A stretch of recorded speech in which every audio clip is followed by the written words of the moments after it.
will not be able to attend because she's ill.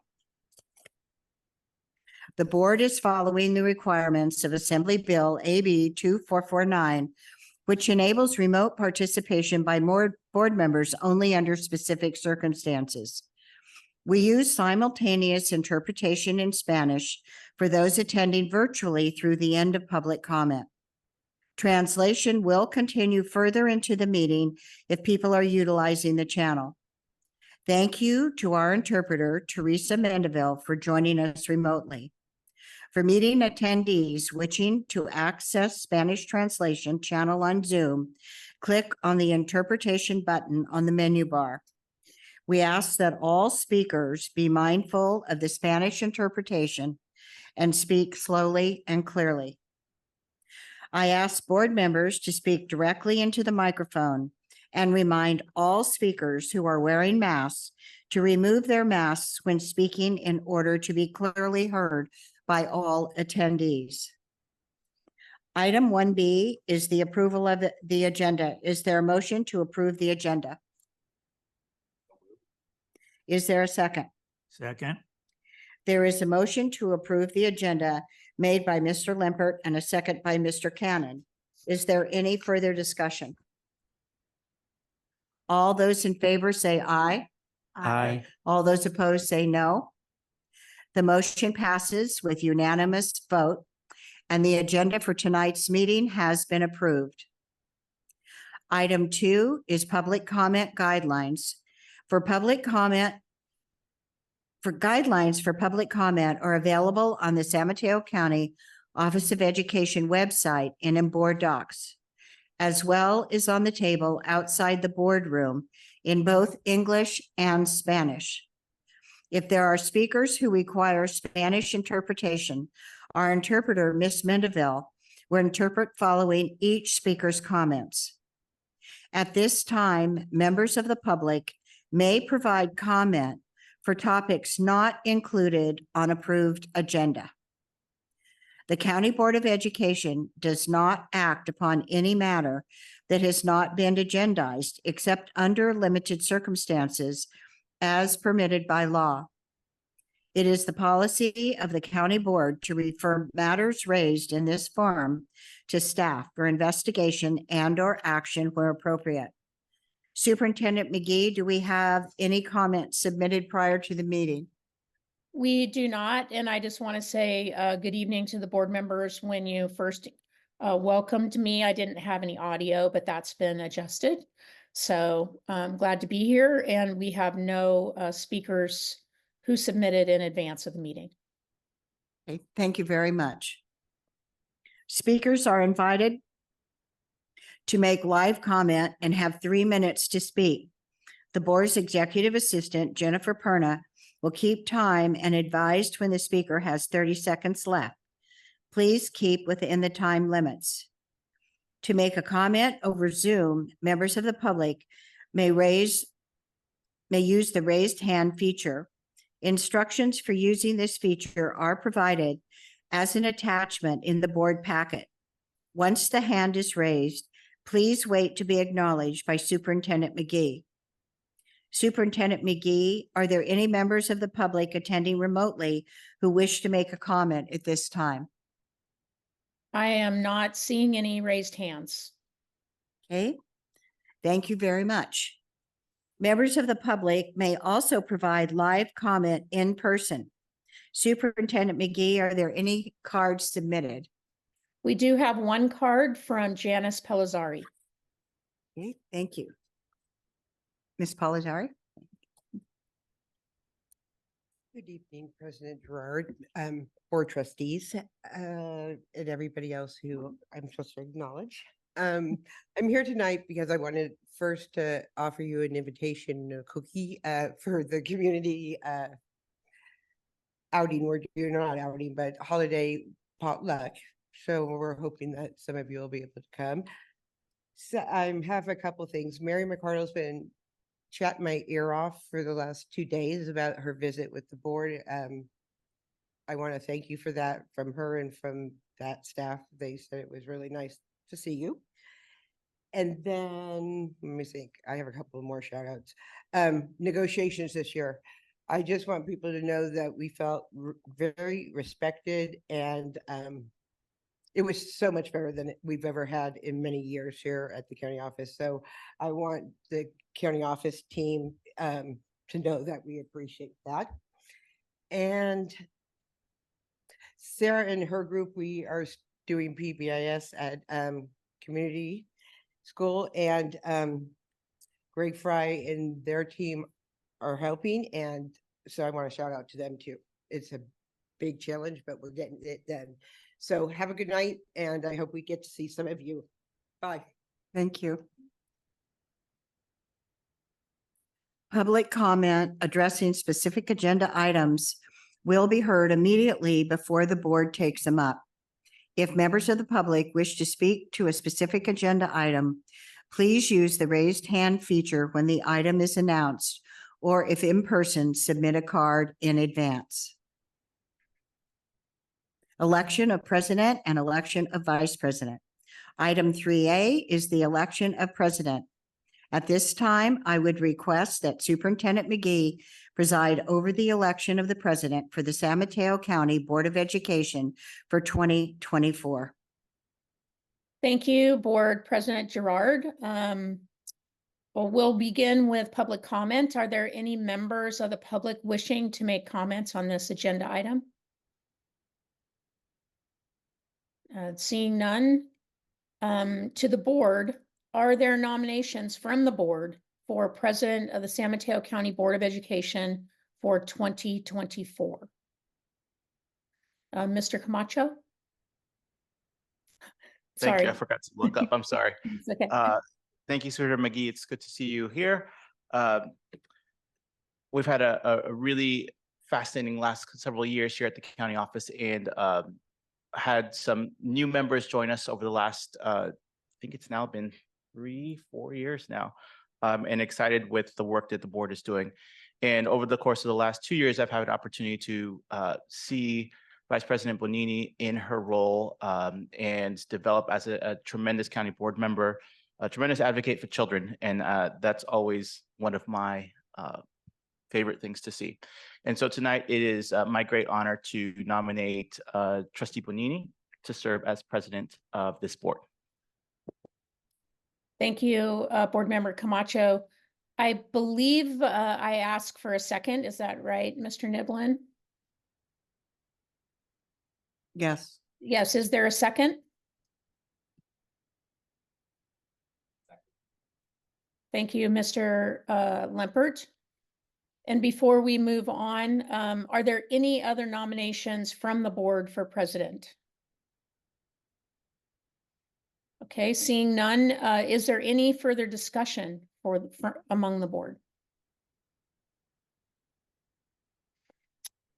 All right, so we will go directly then to a roll call vote. When your name is called, please indicate by aye or no whether you wish to vote for Vice President Bonini for the role of president. Jennifer, may I please have a roll call vote? Ms. Bonini? Aye. Mr. Camacho? Aye.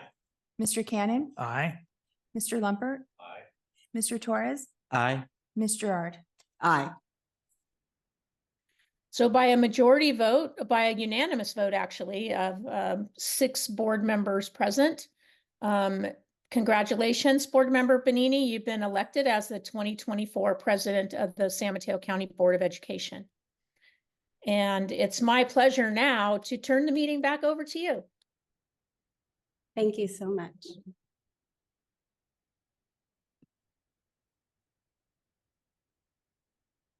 Okay, thank you all so much for entrusting me with this role.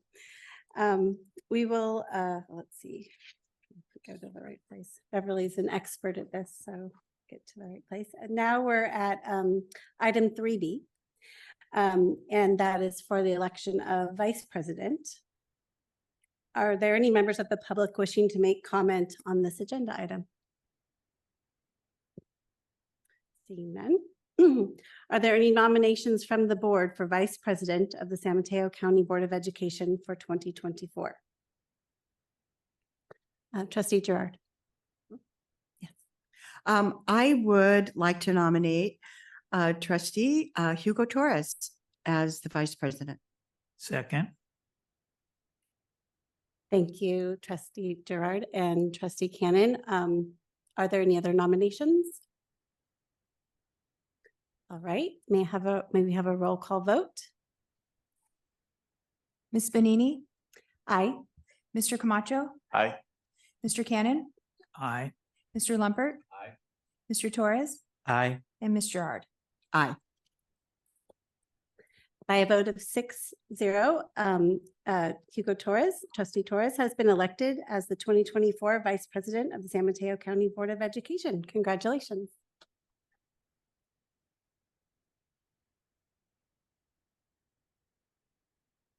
Okay, item 4, presentation to outgoing 2023 Board President Beverly Gerard. For item 4A, Superintendent McGee will make a presentation honoring Beverly Gerard's year of service as board president. Thank you, President Benini. This would be more elegant and more perhaps emotionally powerful if I were there in person, but hey, I'm in the room and I'm really very honored to be making this presentation to our outgoing president, Beverly Gerard. There's really no way to separate 1 year of board service or board president service for Ms. Gerard. I believe this is the culmination of your 8th term as board president. So that is certainly a record in the County Office of Education. I would bet that it's a record across the state of California.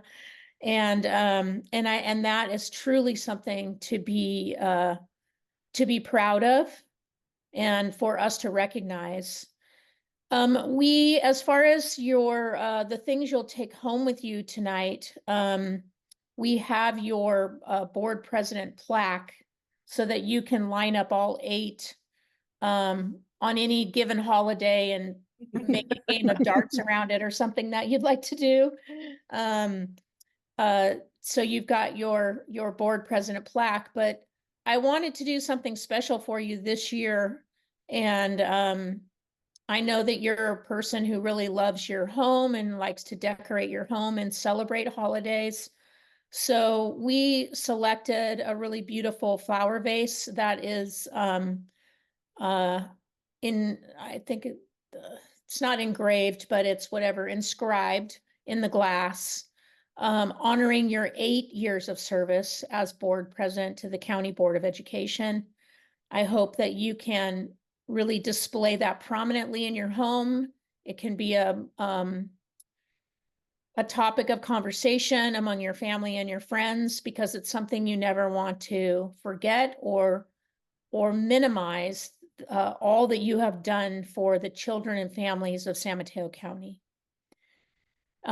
Additionally, you won't be taking home the basket of books, but we did buy I think 11 or 12 library books for the Hillcrest Library. These are not just any books. I do know the librarian there, and she tipped me off as far as what the kids want to read. And so we bought their 11 top choices for books that they'd like to have in their library. And each book is inscribed with an honorarium to your board service. So please please have a moment, take a moment to take a look at the books during the reception if you get a chance. And while I'm not there, I can't see the table. Did I name everything that's on the table? There might be something else there. No, I think Yes, I think you got everything. I got everything. Okay, thank you. So Board President Gerard, what we did for the presentation is just looked back at this single year, 2023. It has been a very impactful year for the County Board of Education. And let's go to the next slide. I'd say top of the list for what I would want to honor you for is how dedicated and committed you are to our students. You never miss an opportunity to be at a graduation, to be at a celebration, to be at a school visit. It's clear when you're present in the room that you're lit up with love and inspiration for our kids. And there's nothing more that we would want as a model for a board member, as someone who is just so inspired by improving and supporting the lives of our students. Next slide. Excuse me. In very close second fashion, when you show up, you're also equally appreciative and admiring of our SMCOE staff and employees. We know that the impact we make on our students happens directly through our paraeducators, our teachers, our school site leaders, and all of those who support the school programs at the County Office of Education. We have an amazing, dedicated staff, folks who have stayed for years and years and years, who love their work. They may get frustrated every once in a while and the work may get hard, but that's true for all educators. And I think underneath it, we know that these employees carry in their hearts, again, a real dedication to their students that they serve and support. And as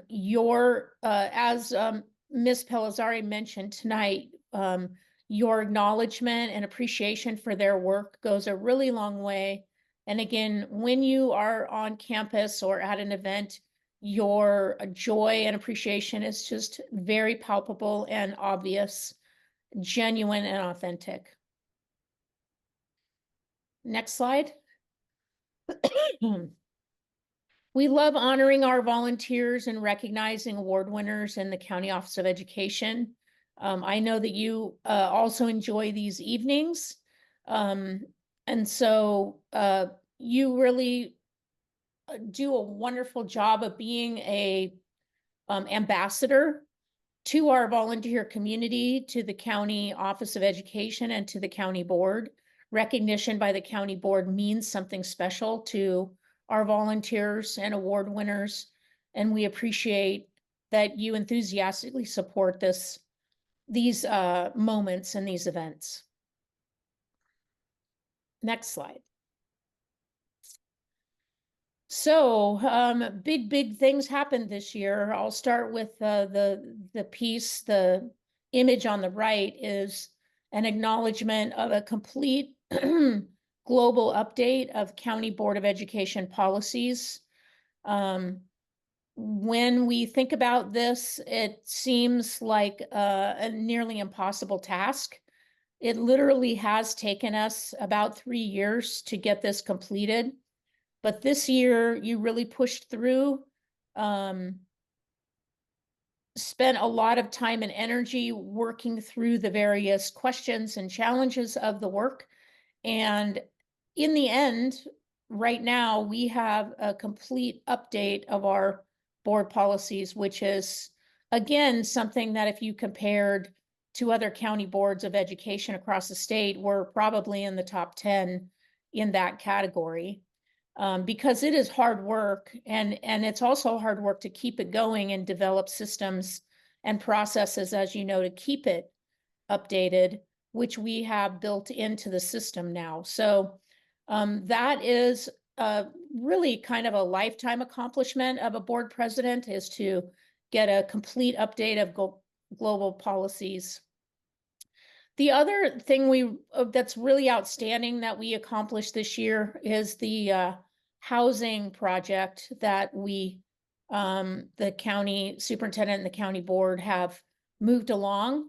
While we don't yet have a housing building to point at or show, we have laid the groundwork for that to happen.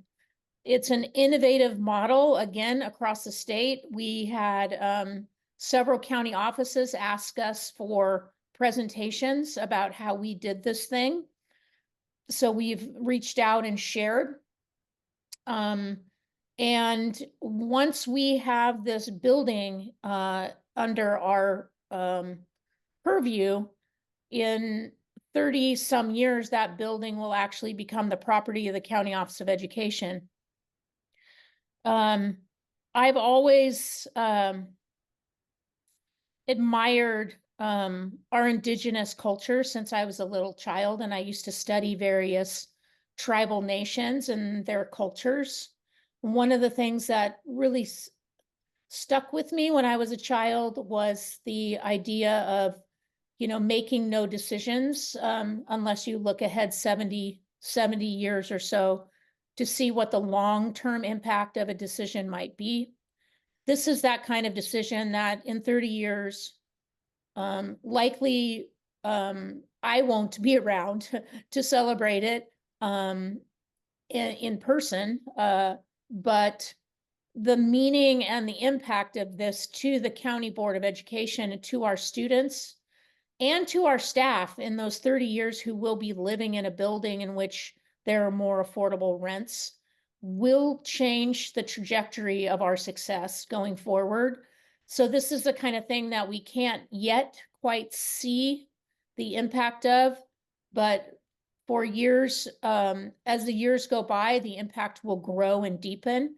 And Board President Gerard, you can feel satisfied that you as Board President help shepherd this through to fruition and success.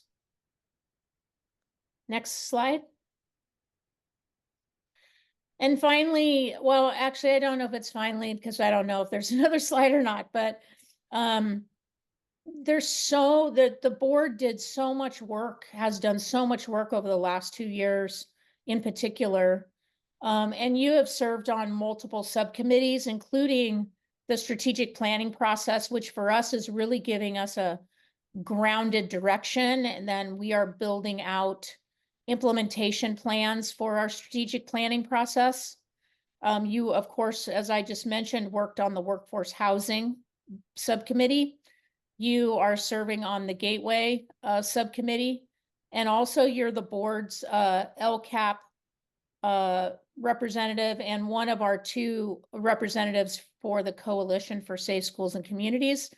I'll mention that. I do think that we have a slide next that talks about that support. But I've been fully amazed at how much time you spend on board business every single day. And I haven't even mentioned other things that you do. So let's go to the state or to the next slide, which is about the ways in which you support the County Board of Education at the state level.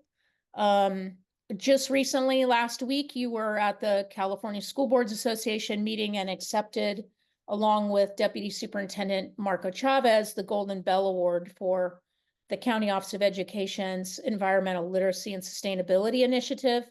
Again, this is groundbreaking work that we're doing. Golden Bell is very hard to come by, actually. And this is, as far as I know, our second one.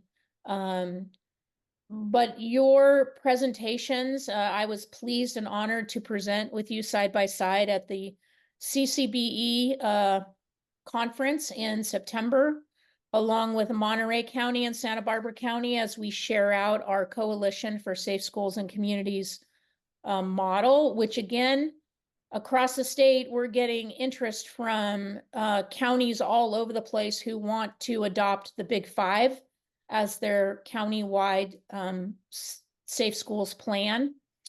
And that includes Monterey, who's fully adopted it at this point. We have a request from Del Norte in the very far north. We've had requests from Sonoma and Napa, and the interest seems to be growing in that area. So your representation at these statewide events, speaking on behalf of our programs, goes a really long way to having people pay attention and notice the innovation that we're working on here at the County Office of Ed. Next slide. And of course, I didn't mention, but all of your committee work for CCBE and CSBA, I know you've done trainings for other county offices. And I think people would really be astounded at your daily calendar and the number of hours you spend on county board work. And it just speaks to your commitment to children and families. And again, I just want to thank you, Board President Gerard, for a great year. I believe this is our third year together as board president and superintendent. I think we've really gotten to know each other very well. I think we have a mutual respect and care for one another that's very meaningful to me personally.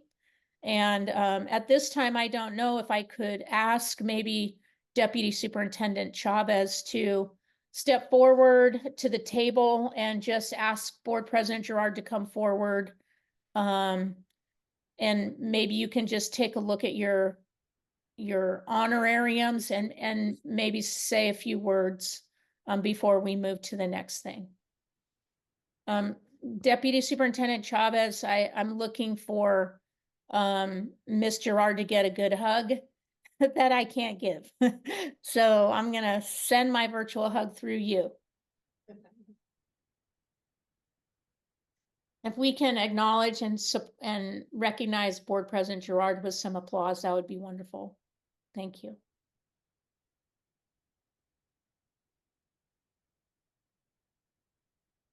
I have to tell you, I'll try and get through this without crying. I don't know. It may be a real short speech. But this is phenomenal. I am so touched that you would be so thoughtful to do something like this for me. It is just beautiful. And thank you so much. To my board members, I love you all. You know that. And it is such an honor for me to have you choose me to be president. All I have to do is run the meetings and you guys do all the work. So that's the way I like it. But I just want to say that it means so much to me. And the county office, the board, all of you, I have spent a lot of time. I've spent a lot of blood, sweat, and tears over the years, doing a lot of things, but every single thing has been worth it. And I don't know if I can ever convey what an honor it is for me to be president of the board. And I know I've been president of the board several times, but every single time it's the same. It's such an honor and such a privilege to represent the county board and the County Office of Education. And I have done it all over the state and in some cases, even Washington, D.C. And I am so proud. So thank you for allowing me to be able to represent all of you. Thank you.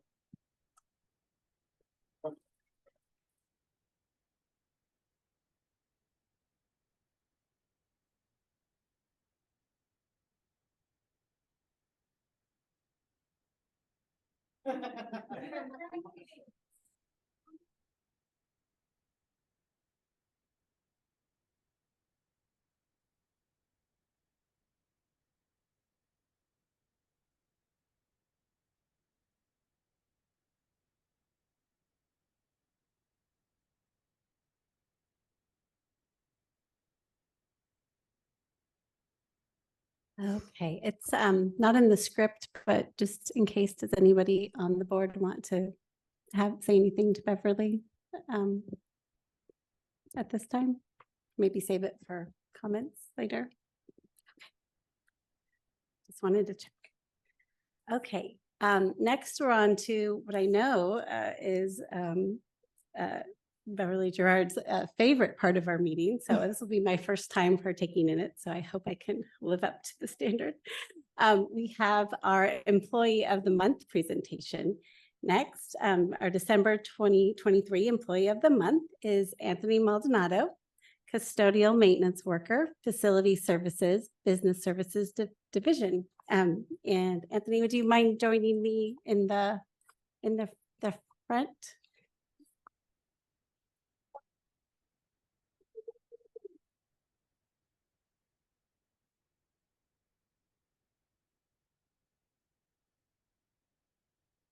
All right. So this is always really, really exciting. So, I have a few things that your coworkers have shared with you, so I'll read them. Each month, the board and superintendent recognize an employee for providing outstanding service. For the month of December, we recognize Anthony Maldonado, custodial maintenance worker in the Business Services Division. Anthony joined the County Office of Education in December 2019 and is currently serving at the Ann Campbell Center for Children and Families. Anthony is patient and considerate, and a patient and considerate professional who strives to create a safe and welcoming environment for the center's staff, children, and families. He's willing to jump in and take on the tasks needed to support the programs at the site. He is also open to suggestions and works diligently to see projects through their completion. Anthony has effective communication skills and consults with staff regularly to clarify the tasks that need to be done and ensure he is successfully meeting the needs of the students and staff. He cares deeply about the environment and makes choices in his work to promote sustainability while meeting program needs. Anthony is a calm, kind presence at the Ann Campbell Center. Staff from the site expressed their gratitude for his patience and support and shared that they would not be able to serve the children and families without him. We are very proud of our County Office of Education staff and are pleased to recognize you, Anthony, for your outstanding work. Congratulations for being named Employee of the Month for December 2023.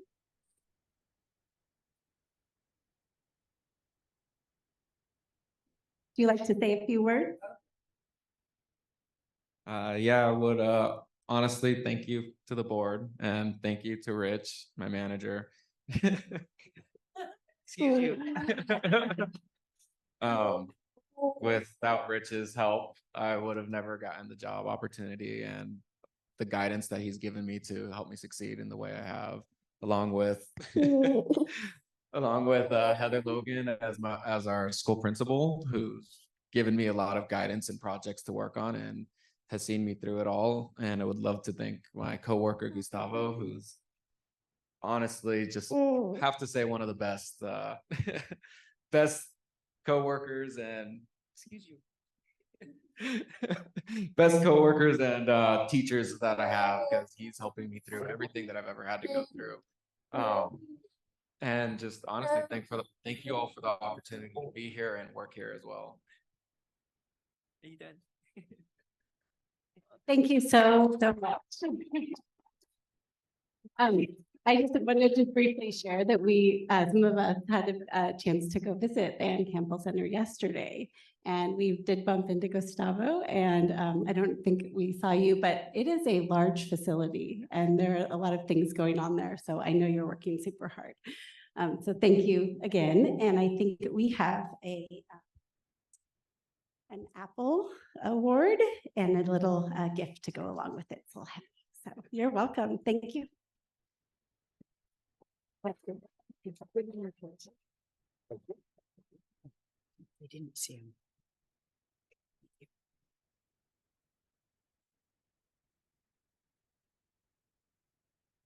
Okay, and then our next item is our reception to honor outgoing 2023 Board President Beverly Gerard. So please join us for cake and refreshments, and we will resume the meeting. I don't know how long we usually take, 10 minutes. So we'll resume the meeting at 7:45.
I know.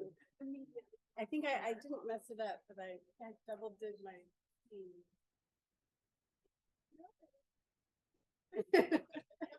Guess who has homework now? She does. Not me. Unless there's resolutions.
Hi, yes, congratulations.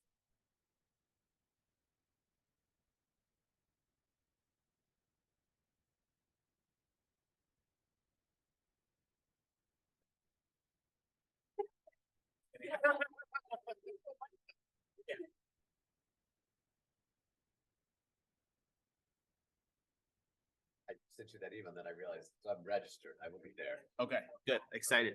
And you. Be careful.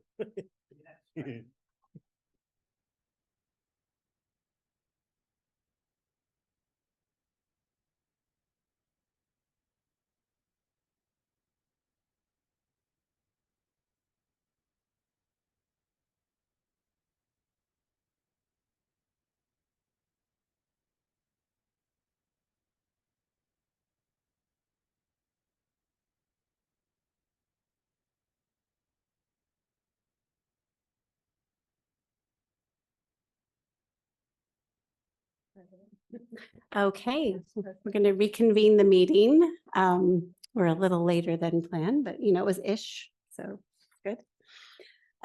So next item on our agenda is introduction of new or recently promoted staff. And our first introduction is Carla Llewellyn Vasquez, Coordinator, Language and Literacy, Educational Services Division.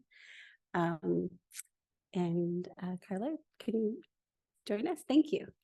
Thank you, and good evening, Board President Bonini, members of the board, and Superintendent McGee.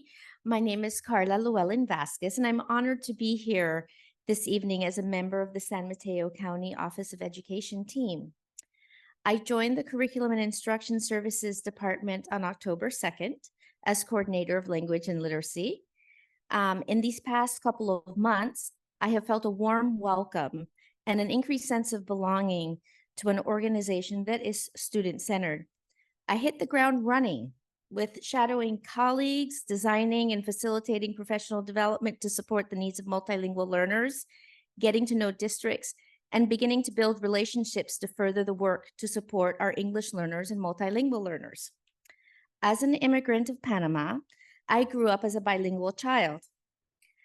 As I began my career I was clear that I wanted to support the education experience and outcomes of immigrant children like myself. I started my career 28 years ago as a Spanish bilingual teacher in San Francisco Unified. I spent 12 years as a classroom teacher, 7 as a Spanish bilingual teacher, and then 5 as an English language development teacher at the elementary level. When my second son went to kindergarten, I moved into SFUSD's Multilingual Pathways Department in the role of a teacher on special assignment, where I coached teachers. I designed and facilitated professional development in English language development, Spanish language arts and language development, Spanish and English biliteracy transference, as well as the pathway development to improve systems for our English learners, both in the English and Spanish language pathways. After 6 years, I decided to dive into the world of administration, where I could begin to design and more deeply impact systemic change for students. I took a position as a program coordinator, a program administrator in the Office of Access and Equity, where my primary role was to design and implement systems across the district to interrupt and improve the racialized outcomes for African American students. In that role, I led the establishment and the development of the district's African American Parent Advisory Council. And part of my role also included the design and facilitation of professional development, a series around racial equity and developing teacher-student learning partnerships. I truly grew and developed as a person and as a professional doing this work. It was hard looking at our systems, the impact, both positive and negative, on students and on the community. The work of organizing families and students who have been and have felt marginalized pushed me to become a more adaptive leader. This prepared me for my heart job, which was being principal of Mission Education Center, an elementary school for our recently arrived Spanish-speaking students. This adorable elementary school is a transitional school where students are prepared both academically and socially to move to a comprehensive elementary school. For 7 years, my team and I worked to design a school where students and families felt a sense of belonging, learned about the educational system in the United States, accelerated academically through Spanish, and learned the basic English survival. 5 years ago, we moved into a community school. At the time, we were the only elementary school in SFUSD to design and implement the strong equity framework model to improve academics and services for our students and families. So I come to you as a strong advocate, an equity warrior for an educational system that is supportive, promotes a sense of belonging for all students and families, and eliminates racialized outcomes for all of our students. I am thrilled to have joined a team that is aligned with my values. So thank you for the opportunity and for inviting me here this evening. I'm truly honored to serve and be part of Team SMCOE. Thank you so much. Thank you for being here and Thank you. welcome. Hey, our next introduction is of Donna Urier, Coordinator P3 and Early Education, Educational Services Division. She's not here. Oh, sorry. She's unable to make it tonight. So we will move on to the next item. Well, welcome to Donna in any case. Okay, sorry about that. All right, next up is our approval of the minutes for the November 15th, 2023 regular board meeting. This is item 8A. Is there a motion to approve the minutes for the November 15th meeting? So moved. Thank you, Trustee Gerard. Is there a second? Second. Oh. Second. Thank you, Trustee Camacho. Is there any further discussion? Okay, all those in favor? Aye. Say aye. All those opposed? Okay, the motion passes by a vote of 6-0, and the minutes for November 15th, 2023 are approved. Next item is our consent agenda. Guidelines for approval of the consent agenda. Item 9, consent agenda is not debatable and requires a unanimous vote for passage. An item may be removed from the consent agenda and placed on the regular order of business for separate discussion and action if any member of the board, the superintendent, or the public so requests.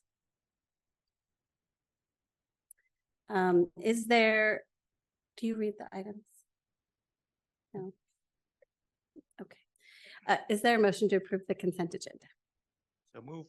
Second. Okay, motion by trustee Camacho, second by trustee Lempert. All those in favor say aye. Aye. Any opposed? Motion passes 6-0. All right, Business Services Division, item 10A. Kevin Bultema, Deputy Superintendent, will present the 2023-24 first interim financial report. Before we begin, are there any comments from the public on this item? Seeing none? You may go ahead, Deputy Superintendent Bultema. Good evening, Board President Benini, members of the board, Superintendent McGee. This is the first interim budget.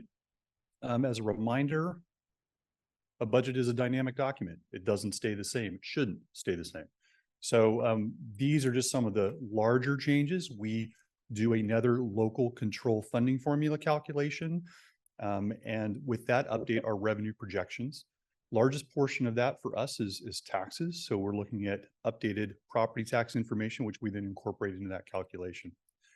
We also then take a look at salaries and benefits through our position control system and update that so that we have more reflective costs of the people that have filled positions that we have in place now that the year has started. Certainly, we pass 3-year budgets. So our multi-year projection is one of the most important documents for us. And included in that is some additional dollars in the next fiscal year, $500,000 specifically for implementation of the strategic plan. And then at first interim, we actually have carryover dollars, specifically in our restricted programs that we now get to budget for at first interim that were not included at original. So this is just a picture of our income statement. The presentation here is a little bit different than the standardized accounting code structure because we like to show that other outgo right at the top line so that you see we don't actually get to keep $67 million of our local control funding formula. We have to send excess property taxes back to the state. So our real operating unrestricted dollars is more closely aligned to 34.7 million. So total revenue overall is 43.7 million. Total expenditures at 38. And then we have other contributions. So right now we're estimating a positive change in fund balance of $3.2 million. You'll hear me say this multiple times, but we have not settled with any bargaining units yet. We do have a tentative agreement with our teachers union, but we still have other units that we will be negotiating with. So that number will change. We expect to spend a good portion of those dollars related to compensation in this year. We do see a negative change in fund balance, meaning we're spending more money than we're bringing in the given year, mostly because of carryover. Remember, we bring up those carryover dollars. It doesn't represent new revenue, but yet we're spending it, so it shows as a deficit. Picture of how we spend our revenue comes in. Again, you see that large portion of LCFF, over $68 million. Then we have federal, which makes a small portion, and I say small related to about 2.6 million. State dollars at over 12, almost 12.8. And then local dollars for us is $29 million.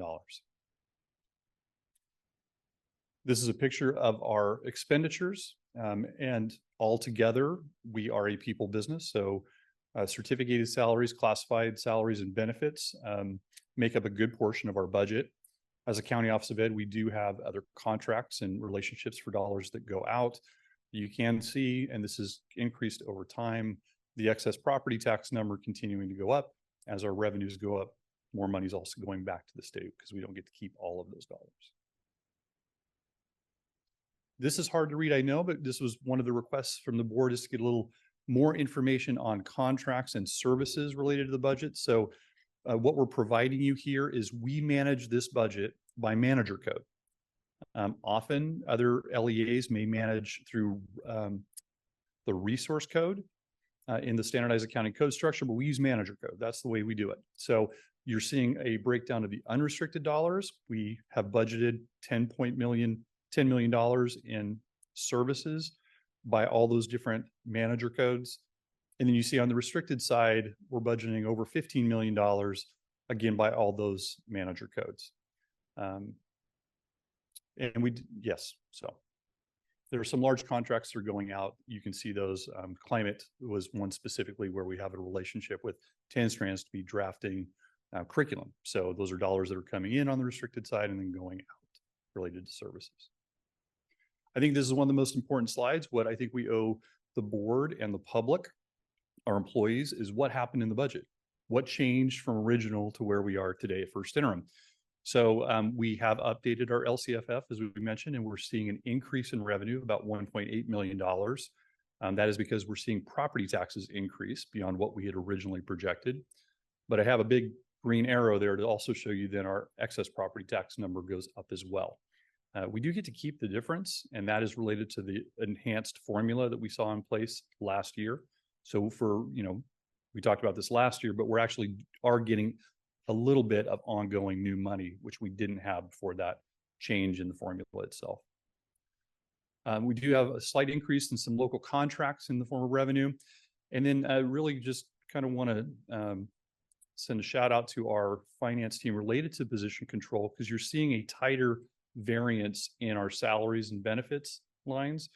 And I think that's because they're doing a lot of hard work and making sure that when we do our original budget, we're doing the best job we can of accounting for all of our positions and any vacancies we have. And then we get to first interim, we filled those positions. This will represent about 2 more positions added since original. However, we see savings because some of the positions we had vacancies when we hired those people, they weren't hired at the same level that we had in the vacancy line items. So again, small variances, I would say $33 million, $30 million, or $30,000, pretty small in terms of the scope of $7 million in certificated salaries, $13.6 million in classified. I guess the other bigger change would be increase in the books and supplies line, about $364,000. That is again related more to the restricted dollars coming in from carryover from the prior year. And then our contribution number actually has gone up a bit, almost $70,000 there. So we went from a positive change of 3.14 million at original, and now we were coming to you with a positive change of 3.24 million. Pretty consistent. A request was made to look at our programs themselves to kind of show what we're budgeting for in a summary view. So in the Gateway program, no change from what we had budgeted original. And no change in our Canyon Oaks program as well. We do see changes in the Hillcrest program. We were budgeting $920,000 of revenue and expenditures. We're now budgeting almost $170 million, or I'm sorry, $870,000 now. And we do see changes in the Kemp and from 499,000 down to 461. So small change in that program. Multi-year projection, as we mentioned, very important document for us. We update not only through the LCFF, but any ADA changes that we're projecting in our court schools specifically. We've updated position control. We already mentioned that. We talked about the strategic plan, adding another $500,000 for the 24-25 year. Our employees do move across the salary schedule through step and column. So we use an average of 1.5% to estimate those increased costs, but we also include estimates for retirements. Because when you have somebody at the higher end salary schedule and they retire, you typically replace them with somebody at the lower end of the salary schedule, and there is some savings there. STRS is no increase. It remains at 19.1%, but we do see projections in PERS costs going up in both out years. And we do add a consumer price index for our 4000s, our supplies, and our services in the out years. So the multi-year projection, this is the more presentation you see through the standardized accounting code structure. I'm just going to look at that net increase or decrease in fund balance, you're seeing that for the unrestricted side of the budget, we go from a positive 3.2 million change in fund balance down to a $1.1 million change, then to a positive 846. So good news, positive changes in fund balance in all 3 years, but we don't have settlements with our unions. So when we do have those, you're going to see those numbers change. And absent any other adjustments, we may see some deficit spending in the out years because we are right on that cusp of that moment where our revenues are not going to keep up with our expenditures. And we've known this for a while. We have very large reserves to deal with this, and we'll have some time to make adjustments. But just to prepare the board, there will be some deficit spending we project in the near term. And we have lots of reserves, and you can see them here. This is just $22.7 million estimated at the end of this year.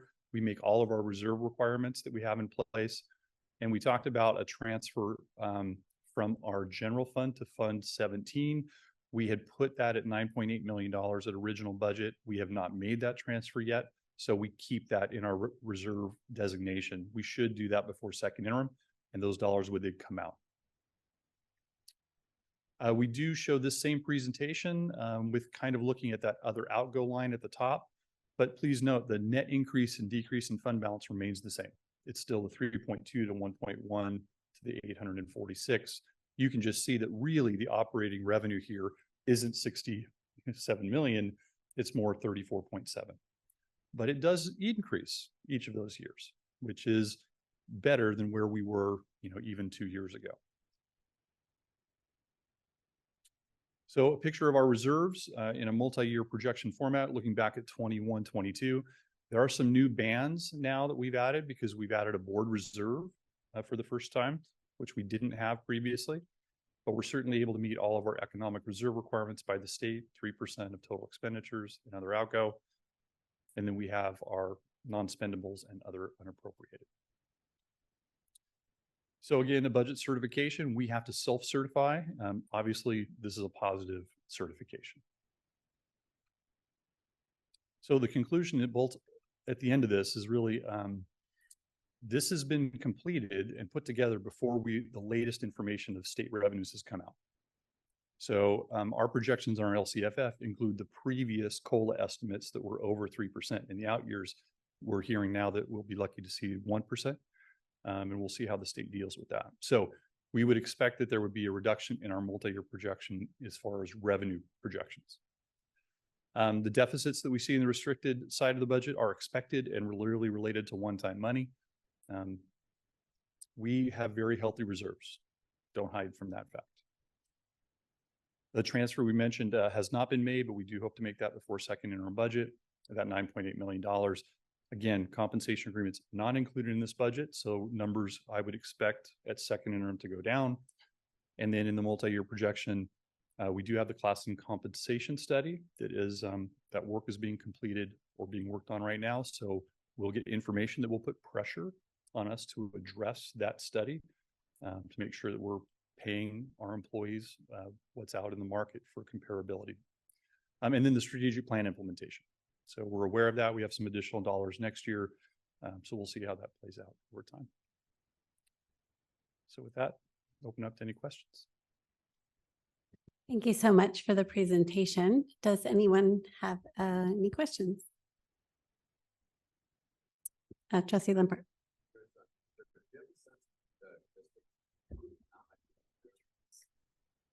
Microphone.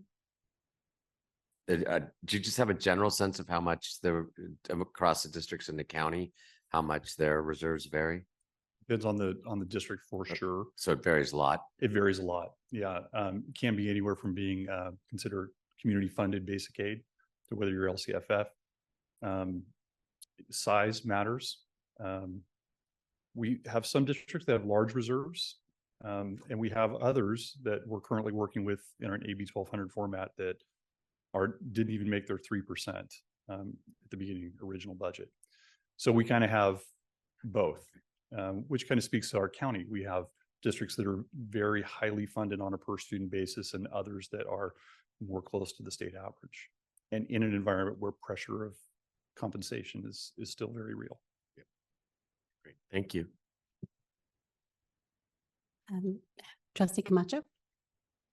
Thank you for the presentation. Every time we have a budget update, whether it's adoption or the interim reports, it's a reminder to me of asking questions that help me better explain our budget and just school financing to the public.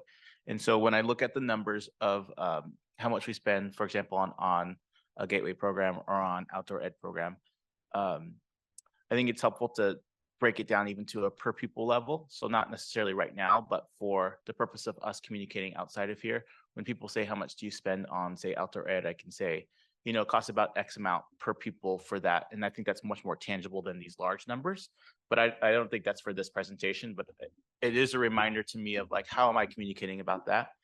And as always, I guess I've taken the mantle of former trustee Ross of like, and how we communicated about the story about excess property tax. What is that cumulative since 2014? What does that look like in terms of increase? I'm surprised, I've had more interest from non-education people asking about this. And so the more I can tell that story, the better prepared we'd be for it. So. I think it would be very easy to take the information we're providing by program and simply add student count to that. And we could break that down on a per pupil basis. So can I ask a follow-up on that one so I know our programs, we forecast out for when, for example, I guess it would be for all of our programs, because we do have to forecast how many students will come through the programs, whether it be Gateway or outdoor ed. I think for Gateway, I think the outdoor ed numbers are much more stable because we pretty much know how many are coming through. For Gateway, it can fluctuate, right? So when we project out our numbers, we give a cost to the district. And let's say that in a given year, there is a significant increase in the number of students at Gateway. We stick to that cost that we suggested at the beginning of the year. Yeah, the Gateway agreement is specific to spots. So Okay. years ago, the decision was made for the reason you mentioned, that basically the agreements would call for districts to purchase spots. And so they have a certain number of spots that they have during the year, and they may or may not fill them. But they're guaranteeing they'll pay that price. What we've seen over the last couple of years is our budget was much higher than what we ended up. So the amount that we were charging or estimated to charge was about $50,000. When we closed the books, the amount that they were ultimately charged was closer to 30. Okay. And that was because of some of the planning that we had in place for the program at the beginning of the year never came to fruition. But I would expect that to get tighter over time. But that idea of agreeing for a dollar amount related to a certain number of students has been in place for a long time and continues to be our agreement for that program. And then it's not my intent to cut you off guard, but I'm curious for students in Youth Services Center, how does their cost overall per student usually vary based on, say, what we know a district spends on per pupil? So districts are in the 15,000 per range. How is that compared to someone in Youth Services Center ish? Yeah, I would need to run that number for a Just comparison, but I think we can easily add a purple account to these to get you kind of a per pupil spend. Thanks, just for the idea. Thank you. Yeah. Can I ask a question about your question, Hector? In terms of the cost at the YSC, I know the JJDPC does look at that, but were you asking from the education perspective only? Yeah, because every time we look at these budgets, I think about how am I going to talk about this outside of here? And I think a question that I don't think it's been asked, but when I'm trying to provide context of what it costs to educate a pupil, I have the 15K number on average. I think it would help for us to be able to say, and for someone that's in the Youth Services Center, this is the cost for the education piece. Okay, thank you. Does anyone else have a question? Yes, Bethany. Thank you for your report. To clarify my understanding, is it that once we operate at a deficit, we use the reserve funding? I'm sorry, can you repeat that? Yes, of course. So to clarify my understanding, please feel free to correct me if I'm wrong. Is it that once we operate on a deficit, we use the reserve funding? That's correct. Got it. And Yeah. how long is the reserve funding capable of supporting operations for? That's a very good question. Depends on if we make any adjustments over time. But we have very healthy reserves. Not only do we have the 22.7 million here, we have an additional Fund 17, which is in essence a savings account. And I think we have close to $70 million there. So the challenge that we're going to have is how do we effectively use reserves one-time money when we would be running a deficit that's ongoing. So I think to answer your question, we're going to have to make decisions over time because we have reserves in a bank account to do that, but we can't live there forever. In essence, we couldn't drive deficits of $10, $15 million and sustain that over the long term. So our challenge is how do we make sure that we effectively pay our employees competitively and well, and also run programs that are impacting kids in real ways, but not create ongoing deficits that burn through that reserves too fast. Does that answer your question? Absolutely. Thank you. Are there any other questions? I have just one, thank you. I just wanted to express my gratitude for your responding to some questions I had in advance. And that was great. My one of the questions I asked just for transparency was the number of employees in the different sites so that because we have numbers that relate to the sites. And so I wanted to know more detail around that. And then there was one of the responses had CCC. So is that court and community? For community. And it actually speaks Okay. to our financial system that Okay. that was one of the sites that was established. I see. So the problem that I've had, I think I mentioned, is I can't easily get the data disaggregated because that's the only data point within the reports that I'm able to run. So from a position control standpoint, we can do a better job on financial budget reports, but specific to position control, I'm limited a bit in some of the decisions that were made when the system was implemented. Okay, yeah, Yeah. that's helpful. And just for further clarity, my question had to do with number of classified, certificated, and confidential staff members. So no more questions. So this is an item for action. So is there a motion to approve with positive certification the 2023-24 first interim financial report?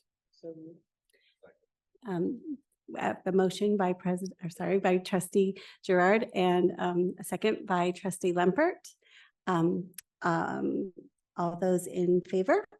Aye. Any opposed? Motion passes 6-0. Thank you very much.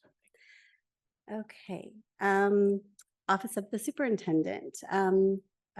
First item in the section, item 11A is information on updated superintendent policies.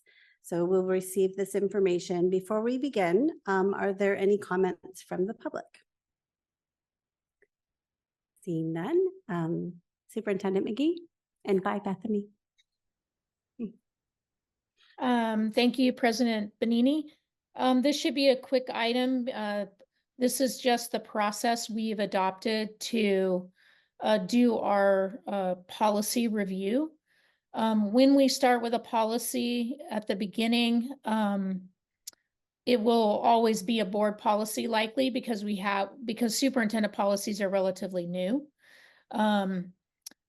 As we do more of this, the superintendent policies will become more common and commonplace. But as we do updates and move policies from board policy to superintendent policy, we bring it to the board in a first reading for board's response, questions, and discussion. And we did that at the last board meeting. The second reading is really just considered once we've all determined that a policy can move to be a superintendent policy. It's really just a list of the policies that are being updated to superintendent policies. There's no action for the board to take. It's just easy for the public to understand what we're changing and easy for the board to track what's becoming a superintendent policy. So once we brought it to you today and there is no action to take, we will update the policy in the board policy handbook, and these policies will be listed as SP and their number, which is a superintendent policy. So I'm happy to take any questions if you have any at this time. Are there any questions? I just had one question, Superintendent McGee, for clarification, which I think you just answered, but the cover memo lists the policies as BP. And so that's the existing version, and then the proposal, right, is to switch them. So they'll have a preface of SP in the Correct. next version. When they upload. Okay, thank you. All right, as noted, there is no action to take on this item. So we can, I think, move on to item 11B. Item 11B is a public hearing on the initial proposal from California School Employees Association, CSEA, Chapter 789, to the San Mateo County Superintendent of Schools for the 2023-2024 Reopener Collective Bargaining Agreement. Let's see. For item 11B, the public hearing on the initial proposal from California School Employees Association, Chapter 789. Let's see. I feel like I'm repeating it. Will be the reopener for the collective bargaining agreement, and the hearing is now open. Would anyone like to speak on this issue? Okay, hearing none, the hearing is now closed. All right, item 11C is a public hearing. For 11C, the public hearing is on the initial proposal from the San Mateo County Superintendent of Schools to CSEA Chapter 789 for the 2023-2024 Reopener Collective Bargaining Agreement, and the hearing is now open. Would anyone like to speak on this issue? Okay, the hearing is now closed. Item 11D. For 11D, the public hearing on the initial proposal from CSEA Chapter 158 to the San Mateo County Superintendent of Schools for the 2023-2024 Reopener Collective Bargaining Agreement is now open. Would anyone like to speak on this issue? The hearing is now closed. For item 11E, the public hearing, we have a public hearing on the initial proposal from the San Mateo County Superintendent of Schools to the CSEA Chapter 158 for the 2023-2024 Reopener Collective Bargaining Agreement. The hearing is now open. Would anyone like to speak on this issue? The hearing is now closed. And then we move on to item 11F, which is superintendent comments. Superintendent McGee, do you have any comments to share? I have a few here. Well, I'll begin with some shout outs. I already mentioned the Golden Bell Award for our Environmental Literacy and Sustainability Initiative, but I want to personally thank Board Member Gerard and Board Member Torres for for attending the dinner. I'm not sure if there were other board members there because I wasn't there, but certainly I saw pictures of you guys, so I know you were there, and Board Member Gerard helping accept that award along with Deputy Superintendent Chavez. We're very proud of the work, and the Environmental Literacy Initiative actually is connected to a large statewide curriculum project, which we're very excited about. That curriculum development will conclude in 2025, and then we'll be looking at, well, we're actually looking this year, if we can, to pull in some money to help fund the rollout and professional development of that curriculum. But it is 3 units of curriculum across the grade bands for environmental literacy and environmental justice. The project has been being worked on from groups across the state, managed by our partner 10 Strands, and we're very excited about that going forward. So I expect that our environmental literacy program will continue to impact students across the state in significant ways. So certainly that Golden Bell Award, well deserved, and hats off to all those who had the foresight and leadership to get that started under Superintendent Ann Campbell. Certainly our previous coordinator, Andrea Ugoyan, was instrumental in getting us a strong start. And now our coordinator, Julie, and I'm blanking on her last name only because my brain is blankable right now. So just thank you for all your leadership. And I just got a note too that I guess Trustee Benini was also at the Golden Bell Award. So thank you to the 3 board members for being present and representing the county office in this really important event. We have another recognition for a staff member that's kind of a big deal. CASBO is the California Association of School. What is it, Kevin? It's the financial folks. Business officers, is that what it is? Business officers, yes, the business officers. So CASBO is a statewide organization. We had an employee, Faith Marty Kruger, who's been with us for many years, was recognized at the December 8th CASBO Northern Section event as one of the Magnificent 7 Outstanding School Employee Awards. So that's pretty cool name of an award. The CASBO Northern Section Board of Directors selects and honors nominees who work at K-12 school districts or County Office of Educations. The nominees are staff who provide extraordinary service and support to their business offices, students, parents, and communities. There was a dinner, an awards dinner, and many of our staff attended, helping Faith celebrate this great award. So congratulations to Faith Marty Kruger and our team for being recognized in such a significant way. On the news front, the California dashboard goes live on Friday across the state. In January, you'll hear a presentation on the dashboard from our accountability team. Today, I attended a private preview put on for the county superintendents about the dashboard. It was really interesting that some categories of data have not seen new data since 2017 or 2019. So it will really feel good to have the state's accountability system getting back to full functionality. There are some bright spots across the state, but mostly the data is going to help us focus directly on gaps. We've got plenty of those to work on, but the accountability system really helps us narrow and focus on those activities. So finally, I just really want to thank the board for your unwavering support of me in my time of health crisis.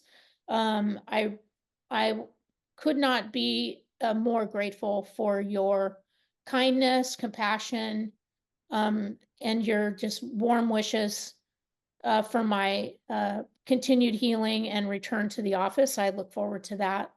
So thank you so much. It means, just don't have any idea how much it means to me. I do want to call out Court Cabinet. That is Deputy Superintendent Marco Chavez, Deputy Superintendent Kevin Boltema, Associate Superintendent Chris Schaus, and Associate Superintendent Tammy Moore for everything they've done to keep the office running and functioning during my time out of the office. We really have not missed a beat. As far as keeping the superintendent's office humming in a really healthy, happy way, I have to provide a, really great shout out to Patricia Love for all of her leadership in the office. There was a lot going on over the last few weeks that I've been out. One would be the CSBA conference, and we had folks attending that, not only attending, but providing presentations that I was originally going to do. But thank you, Chris Schaus, for presenting about the Big Five with our counterpart, Monterey County. I know that Mason Hendricks also did a presentation with I think San Diego and some other counties, but we're definitely collaborating across the state on our safe schools work. Thank you, Deputy Superintendent Chavez, for attending the Golden Bell Awards. And honestly, I don't really know everything everybody's attended, but I'm just really grateful for everybody showing up, honestly. We've had really positive negotiations, so thanks to Tammy Moore for her leadership in that area, and to all of the core cabinet for keeping our one SMCOE culture thriving. Today, we had the holiday lights event at the county office. I think that went very well. And last Monday, I was very sad to miss the Chiefs breakfast, where we had a full room of all the police chiefs, fire chiefs, most of our school legal team from county counsel's office or county attorney's office, and chief of probation, et cetera. Really important folks to continue to understand the work of the Coalition for Safe Schools and Communities, which is now more than 10 years old, and really a model across the state. So just, I know it takes a lot for everybody to get these things pulled off. And when one person is not present, you have to pull more than your fair share. And everybody did it with kindness and warmth. And we have really moved through a tough time in a very smooth way. So just want to thank everybody for that. And then I just want to wish everybody happy holidays, however you celebrate. If there's anything I've learned over the last 2 months, it's that the people we love are so important to us, and the time we spend with them is really meaningful. So I wish you lots of good time with your family and friends, and look forward to seeing you in the new year. And that concludes my comments. Thank you, Nancy. Okay. Next, we are on to section 12. 12A is we will discuss and act on board compensation. For item 12A, the board will discuss its compensation and potentially act on changes. As noted in the memo, per board policy 9250 and education code 1090, the board has an annual opportunity to discuss its compensation. Currently, board members receive a monthly compensation of $360 based on attendance. Education Code 1090G states, quote, "On an annual basis, the County Board of Education may increase the compensation of individual board members beyond the limits delineated in an amount not to exceed 5% based upon the present monthly rate of compensation," end quote. A 5% increase to the current compensation of $360 would increase the board's compensation to $378 per month. Before we begin, are there any comments from the public? Looks like we have a comment from Niambi Clay. Niambi? No, sorry, Nancy, that was an accidental pushing the button. Okay, good timing on that accident. Good. All right. Nice to see you, Naomi. Are there any comments or questions from the board?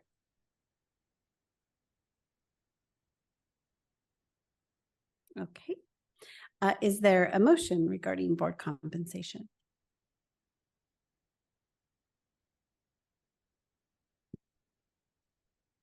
Doesn't look like we have a motion. Yes. Trustee Camacho. I'll comment on it. I think this is just an annual review, and Yeah.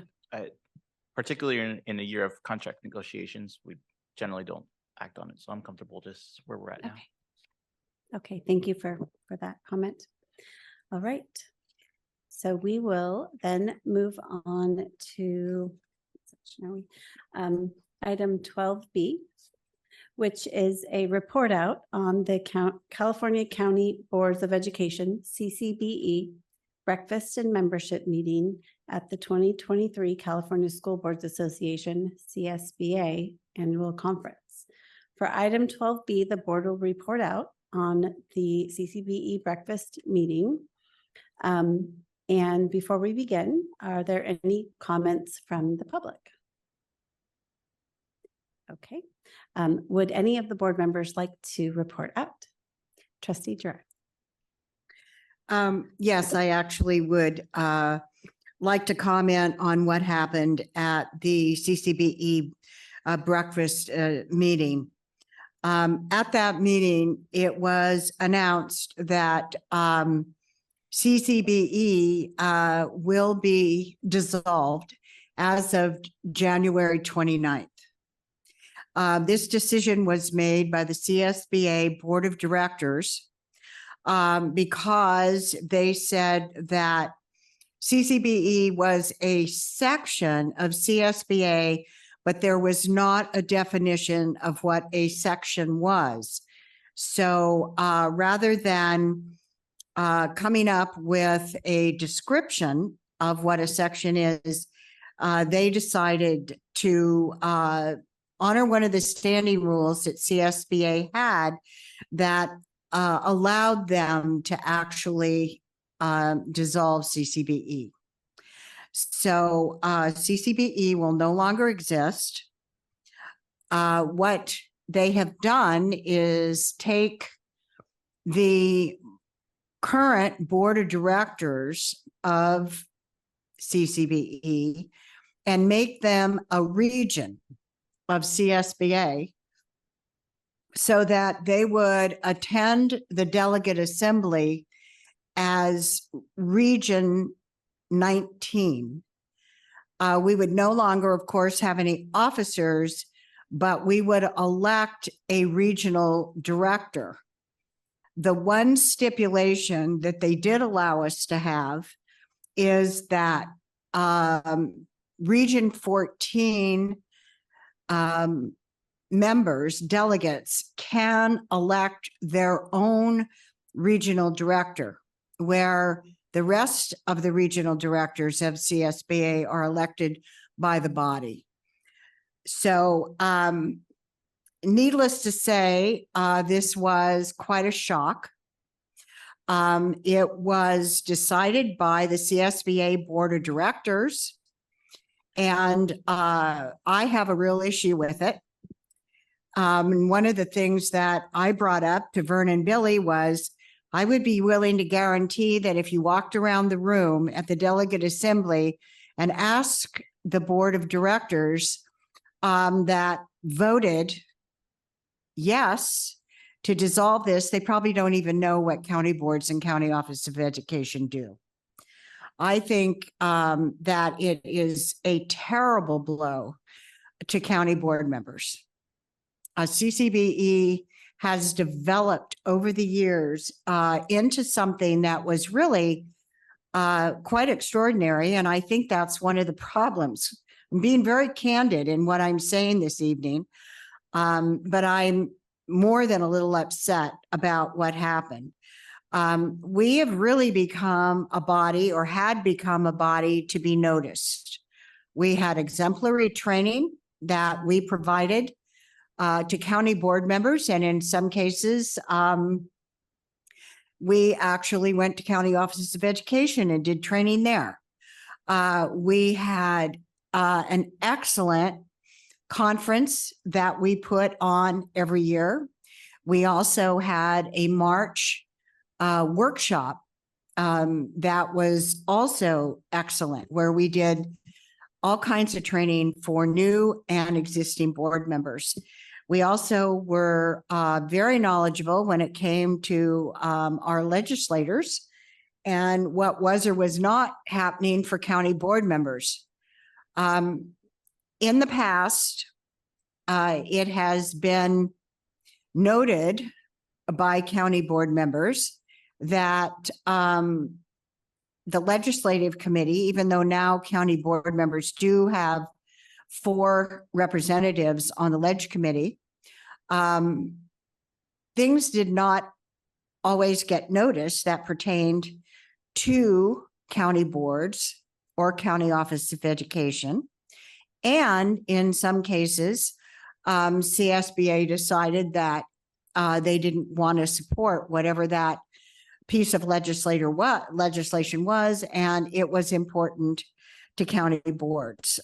Also, when it comes to the CSBA conference, it has been noted over and over and over again, there's a real lack of sessions that are designated for county board members. You can attend things, but they are not necessarily for county board members. Supposedly, we will get our own strand, which would take the place of our conference. There is a committee being formed that will start meeting on January 12th of 15 county board members. And they will spend approximately the next year talking about with CSBA representatives what it is that county boards feel they need. I have been invited to be on the committee. I received the invitation today. So if any of you have any comments, I would really appreciate your input so that I can take it to the meetings of when I go. Do any of my fellow board members have things that they would like to add?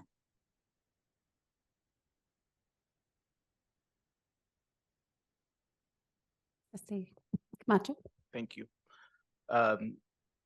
Yeah, I was at the meeting that morning, and there were a couple of things. I think things could have been handled a little bit differently. I think that's important. I think there were many people surprised in the room, including several county superintendents. And that was concerning to me as well.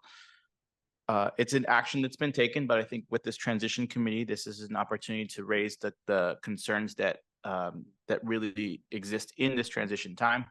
One of my biggest concerns is that there will be, in this new structure, a premium on membership dues for county board members. If the main premise of the executive director was that CSBA is the representative voice of school board members in California, it does not make sense to me that county board members would be charged a premium for that level of service, a service, frankly, that doesn't meet the needs of county board members right now. So it's very strange to me that we are paying a premium membership service if CSBA represents the needs of all school board members equally. Back to my concern about the California county superintendents. I did speak with Executive Director Steph Walters and their government relations head, Derek Lennox, afterwards, suggesting that this was actually an opportunity to continue our conversations with them because so much progress has been made in that relationship between California county boards and the California county superintendents. We joined together on some advocacy efforts that were really successful for Cortland Community School students and county offices of education. And I think that collaboration needs to continue. Doesn't necessarily have to be as a separate body of CSBA, but I think there does need to be room for, or I think there's, and I think I would loop Superintendent McGee into this, is that I think there is appetite for additional collaboration with the California county superintendents to make sure that that legislation that is out there supporting Cortland Community School students and County Office of Education is really advocated for the way it needs to be, that I'm not sure CSBA will be able to do. Are there any other comments? Does anybody have any questions? Oh, sorry. Does anyone have any questions? Mr. Cannon, Trustee Cannon. So, the part of this that wounds me the most is the tremendous job that you've done over the last 20 years that I've known about, 19 years that I've known about, and bringing that organization along to being much more responsive than it was when I started and used to go to those meetings with you and saw what little was being done and what little was appropriate for current needs in education. And you brought that group, really shepherded that and brought in leadership like Hector and Joe. And I just think it's sad to see that work, even though I know CSBA says they're going to continue and do better and all that stuff. But to see that all you've done is being to some extent cast aside. Yes, I agree. Part of the issue was that we have done a good job and we've worked really, really hard, especially I think about the last 5 years. Do you think, Hector? To really bring the standards of the types of services that CCBA gave to county boards up to a level that certainly was equal to CSBA, if not above. Part of the issue was training, and our training and handbook that Joe Ross actually was very key in the handbook developed was excellent.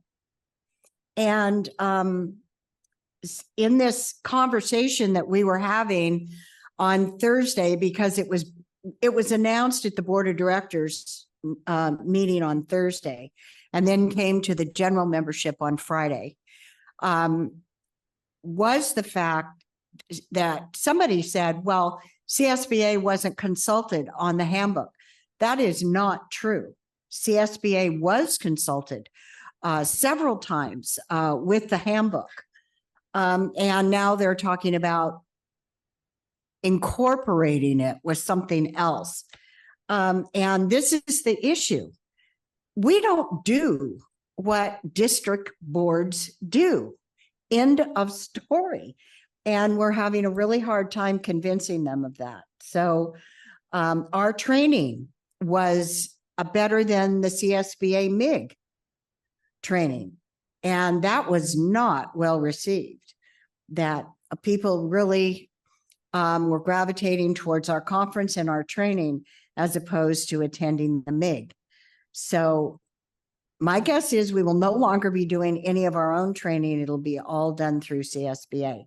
We've already been told that CSBA is going to plan our March training, which, oh, by the way, I'm on that committee and the whole thing was already planned, but now CSBA is going to plan it, and that CSBA will be planning our September conference, which I am not happy about either. So, and another issue that I didn't bring up, you can tell I'm very passionate about this, is that this whole thing was done in secret. The people that attended the board of directors meeting where this was discussed and decided were told that they were under lock and key confidentiality. They were not to tell anyone. Now, if you're doing something and you feel it's the right thing to do, I don't think you have that kind of an attitude about what you're doing. It's not a big secret, but this was. And they were literally told that until it was announced at the board of directors breakfast, lunch on Thursday, that they were not to tell anyone.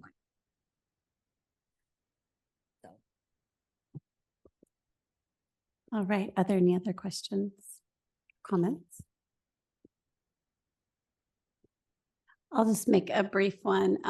I attended all of those meetings, including the board of directors meeting as an observer.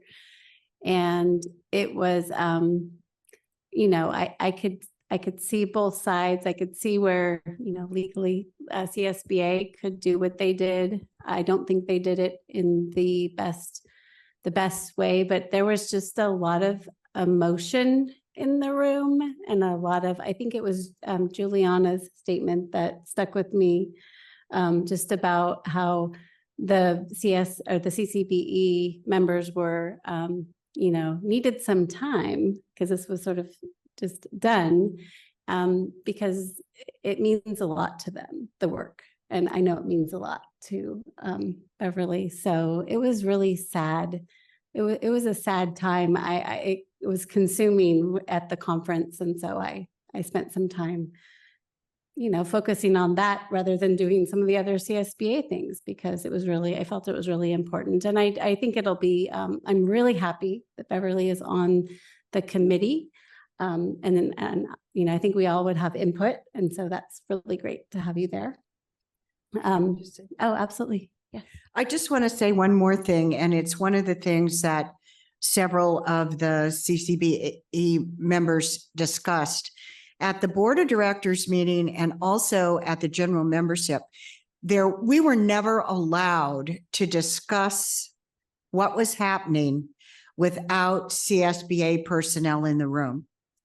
And most of us felt that we deserved some privacy to discuss and grieve, however you want to put it, in private, but we were not allowed to do that. And once it was announced, then it was like, okay, everybody leave. On Friday, at the breakfast, the same thing happened. And Vernon, Billy, and Keith, and I apologize, I can't remember his last name, but he's the counsel for CSBA, left the meeting. And then there was a group of us there still meeting, and they came back and wanted to be in on the conversation. And we had a lengthy conversation with them again. And then when they left, we still had another 2-hour meeting after that. Quite frankly, all day Friday I spent in meetings about this issue. So. Thank you. So I think it'll be continuing conversation, but we look forward to hearing how it goes. Okay, the next item is our number we're in 12C, which is suggested topics for future board agendas. The board will discuss topics for future board agendas. Would any board members like to discuss agenda ideas? Oh, and I forgot to say there was no action to take on the last item. Are there any future agenda items? There are two things I wanted to note. One is there's a pending request, I have it in front of me, for the inspection reports from the Juvenile Justice and Delinquency Prevention Commission to be presented.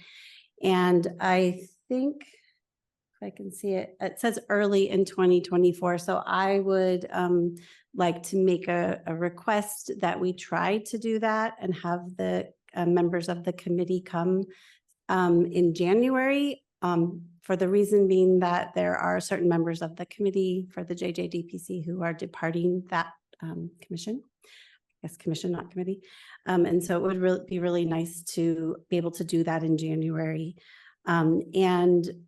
They posted all of the inspection reports, but specifically the education report, which has a number of items that are relevant to the work of our office. And I put a copy of that specific report at each person's space tonight so that you can have that in hard copy. And I'm still needing to check, maybe John Niblin is online. So the question being, I gave a copy to Jennifer. I don't know that because I shared it with the whole board, if it needs to be posted. That's a question for now. It certainly needs to be made available to the public. It probably would be a good idea to post it now that you mention it. Thank you. Okay, thank you. And it is also posted on the county site as well. So we can post a link perhaps. I think that would be sufficient. Yes. Okay, great. Yes. Related to this item, this topic, this agenda item, we had discussed at a retreat, the governance calendar. Yes. Is that part, I don't know if I missed that. Where does that live as part of this conversation? I think in this, it's very tiny, sorry. I think on this list, the governance calendar is scheduled to be discussed the second meeting in January, or maybe to be discussed and then posted. So yeah, I think we're doing that then. Yeah, I ask on this item because is that like going to, for the future, is it intended that governance calendar is part of this discussion item, the standing item? I don't know. I don't think so. Okay. I think it'll hopefully just be a living document that gets updated. But I guess we'll talk about that in January. Thank you. And then the other, just quick thing I wanted to, if the board is willing, I've raised this issue a couple of times, and my request is that we, given the work we've been doing around dyslexia, the resolution that we had in October, the work that I believe the office is doing around supporting districts in rolling out the screenings, and potentially, as you'll see in the report from the JJDPC, addressing that for students beyond second grade, potentially even in our programs. I would like to request a report on those things. So that's a new request that I would like to make if the board is willing to entertain that. Seeing no objection. Great, thank you. And then, let's see, sorry. There's no action to take on this item. And then we have board member comments. Board members will comment. So start with Mr. Limpert.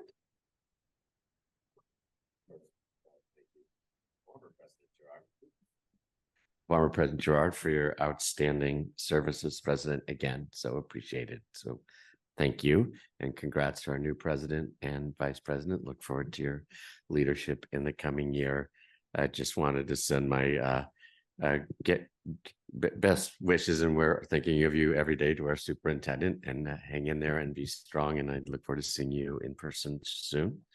And then I know we're adjourning in memory, but I just wanted to take a minute, given his importance to this county and this office, to just pay tribute to Don Horsley, who we got to know very, very well. Just a little bit of political history. When he first ran for sheriff, it was a race as difficult as the last race for sheriff we had in this county. He was running against the establishment. I was running for the Board of Supervisors at that time, back when it was countywide. So he and I spent lots of time together, going throughout the county, campaigning together, and I learned a lot about a really exceptional public servant and human being. And one thing I've always quoted is the reason Don went to the county sheriff's office is because they paid more than what he really wanted to do, and that was stay as a teacher.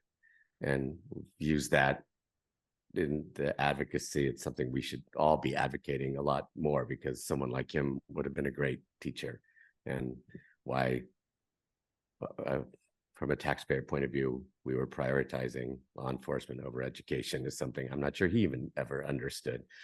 So just an exceptional leader, and among other things, I think was ahead of his time in some ways on just really trying to have a much more sensible approach to justice, and how we keep folks safe, but also do it in a much more sensible way. And just loved serving with him on the task force on violence against women and many other areas where he was really a great leader. So he helped us in the county office and education a great deal, and really the kind of leader in this county who I'm not sure ever got the accolades he deserved, given his real commitment to kids and to all of us in the county. So appreciate you letting me just say a few words about a very special person, and I'm glad we're adjourning in his memory.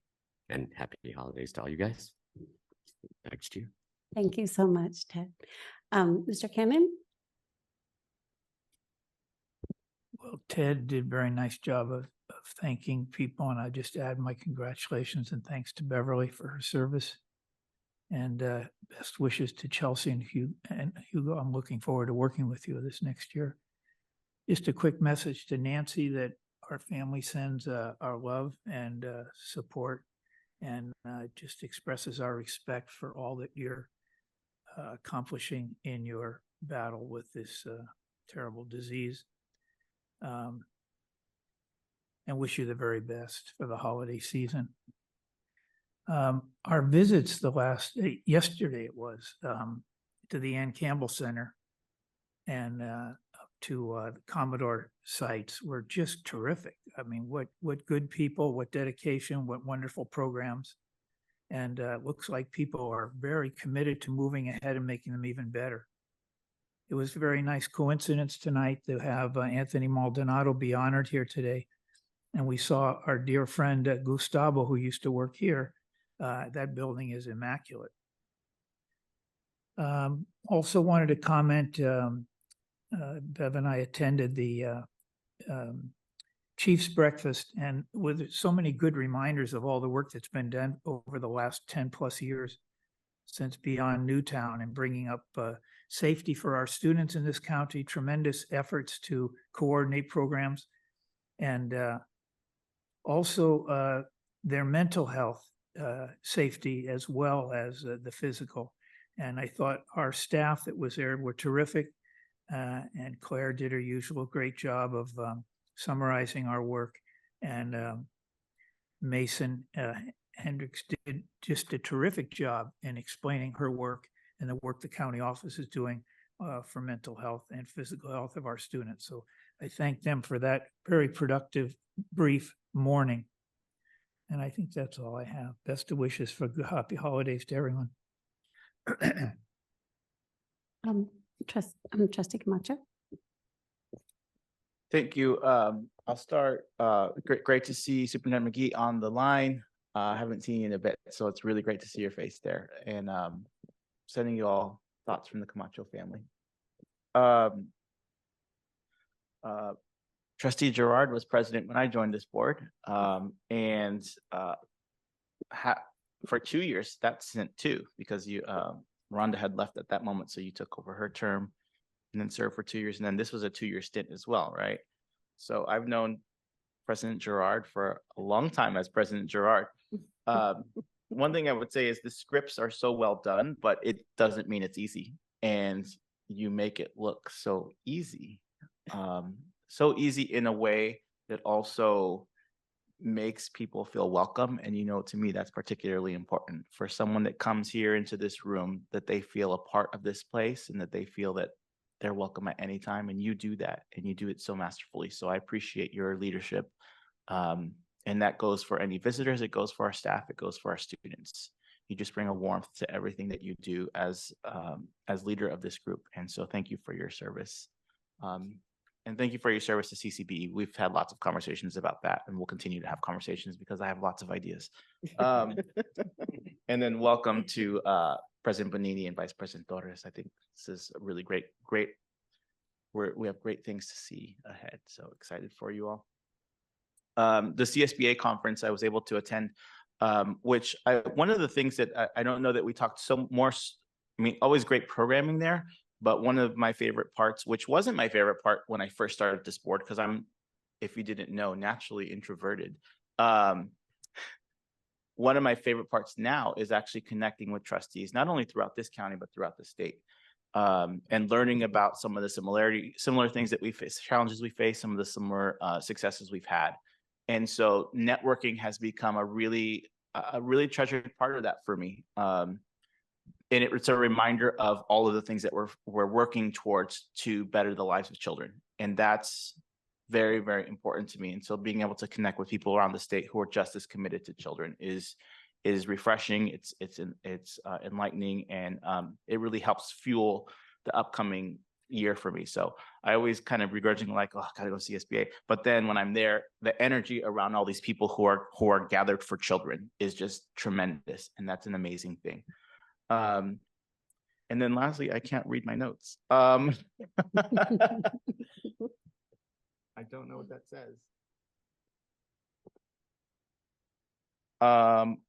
One thing I did want to share too is, and it's kind of related to the CSBA thing, is in my day job, I've also had an opportunity to meet with lots of district officials and district teachers and district paraprofessionals and other classified staff. They asked the leadership team for my day job to do a little note of what you're grateful for. And I just want to give a shout out to all of the people that work in schools. Seeing it firsthand across the state in so many different communities, I'm just really, really thankful for you all. I mean, even from tonight's presentations, from tonight's introductions of new staff, the kind of professionalism that school employees bring to this work, all in the service of children. I have yet to meet someone who does this for themselves. They do it for children, and you all are exemplary of this. the new staff is exemplary of this. So I just want to appreciate you all for what you do. You bring tremendous expertise to this work. And at a time when it's hard to be a school employee, not that it's never not been hard, but I feel like it's exceptionally hard right now. You all stick through it. So thank you, thank you, thank you. And I wish you all a very safe and joyous holiday season. Trustee Gerard? Thank you. I'm going to defer one moment to Mr. Camacho. And what is Albert's last name, our new CSBA president? Albert Gonzalez from Santa Clara. Would you like to announce? I know he's a good friend of yours. Yeah, I was really pleased, and it's part of the rotation, but Albert Gonzalez from Santa Clara Unified School District is taking the helm as CSBA president for this year. And I got to know him because we joined the rotation at the same time. He became vice president when I became vice president of CCBE. And I will say too that, like, not only is he a great humble leader, he is, but I would also say he is very welcome. Look, I have these terms keep coming up that are my favorite terms: child focused, and welcoming. Like, as we were processing these things, and I spoke with Albert about my concerns, I'm very, very excited about his leadership because he's able to hear people out and be able to really bring those issues and concerns. I think he will be able to do that well in this role. So very excited for our colleague in Santa Clara Unified. Thank you. I really wanted you to be the one that introduced him. That was one of the things that we do in Delegate Assembly in December is elect the new CSBA officers, and he was elected president. So he is a very nice person, very welcoming, and very happy to see him step into that position. I also just want to mention what an amazing Region 5 we have. Those are all members, and President Benini is one of them. She's representing a district at this time. They are just brilliant, wonderful, caring school board members. And it is such a delight to be able to serve with them as Region 5 on Delegate Assembly. I also, during the CSBA conference, did a presentation on Thursday afternoon on what do county boards of education and county boards do. The presentation was in partnership with the superintendents from Santa Clara County and Placer County. Also, John McPherson, who is president of CCBE until January 29th, and myself were the board members that also participated. And it was very well attended. We were very pleased because it was late in the afternoon. It was the last session on Thursday, and sometimes those are not always well attended, but this one was, and there were lots of great questions asked. As you know, I also attended the CCBE Board of Directors meeting and breakfast. And then bright and early on Monday morning, after we came back from conference, along with Mr. Cannon, we were down at our county office and we did attend the safety breakfast. And it was, I thought, excellent. The information that our staff provided was so informative. And I know that a lot of the people in the room knew some of it or all of it, but I think everyone was very, very happy to be reminded of procedures and all kinds of safety issue things that can come up. I learned a tremendous amount. I certainly did not know a lot. And so I was very, very happy that I attended. I want to say congratulations to our staff members that received awards. And I want to tell Superintendent McGee how happy I am that she could attend this evening. Even if it's Zoom, you're still here. And that's wonderful. We're so happy that you're progressing and hopefully be back in the office very soon. And you are absolutely right about that vase. It absolutely will have a place of honor in my house. I guarantee it. I just love it. It just makes my heart want to explode. So thank you so much. Thank you. Trustee Torres, Vice President Torres. Thank you. Superintendent McGee, it's great to see you. I'm sending lots of love your way. I was able to attend my first CSBA conference, so good and bad with the CCBE news, but knowing that former President Gerard is on that committee, I know she's going to whip them into shape. It was also great to see her accept the Bell Award. So that was great. Former President Gerard, I just want to say thank you for your leadership. You'll always be president in my heart since you were president when I first joined, and your leadership and your heart really shine through. There's just this calmness to you, and you just make everything look so easy. And I know with your busy schedule, when I first joined, you still made the time to meet and help me adjust to this new role. So thank you. President Benigni, I look forward to working with you. I'm really excited for this role, and I take it very seriously. So happy holidays to everyone. Thank you so much. Thank you. Okay, I'll just have a couple of comments. First, it's really great to see you, Nancy. I'm glad that you're with us this evening, and I hope you're doing better and better. Beverly, I'm going to have a hard time not calling you President Gerard, because I'm just used to saying it. So I'll probably keep saying it on accident in the meetings. But I really just want to thank you for being a wonderful mentor. I've enjoyed working so closely with you. We will still be doing that on all of our amazing committees and things, but I've learned a lot, and most especially about what the role is that we have here. And I really just appreciate you and consider you a really good friend. And so I thank you so much. And I am, really excited to take on this new role. But I'll work into it. It is a little intimidating at the beginning, having not chaired or, sat in this role for a number of years. I've done it before, but not for like 7 years. So it's been a while. You'll do a great job. Thank you. I wanted to say that I really enjoyed the visits to the schools yesterday. I think it was just yesterday. Oh yeah, well, we enjoyed the visits. Mr. Cannon also mentioned we had the opportunity to join in the circle time for one of the preschools of the hearing impaired, tiny preschoolers.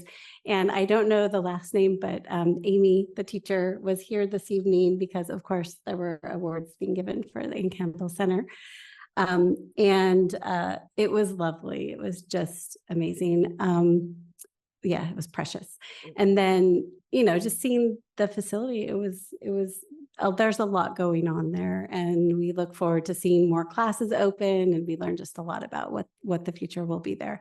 And then seeing everything going on, I just wanted to thank, Heather Morgan, the principal there, and then also Ellen Polino for touring us around all of Palos Verdes and El Portal. And it was just, I'd never been in the buildings before. So it was really nice to see things going on, to see the teachers working in action, to see a couple of students, here and there doing their things.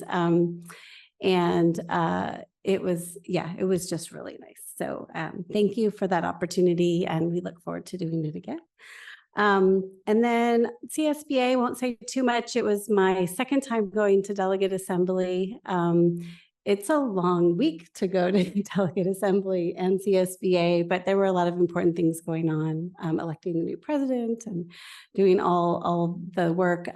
As I mentioned before, the CCBE issue was a little concerning and a little stressful because it was kind of, sad to see that all happening, but I think there'll be something that comes out of it.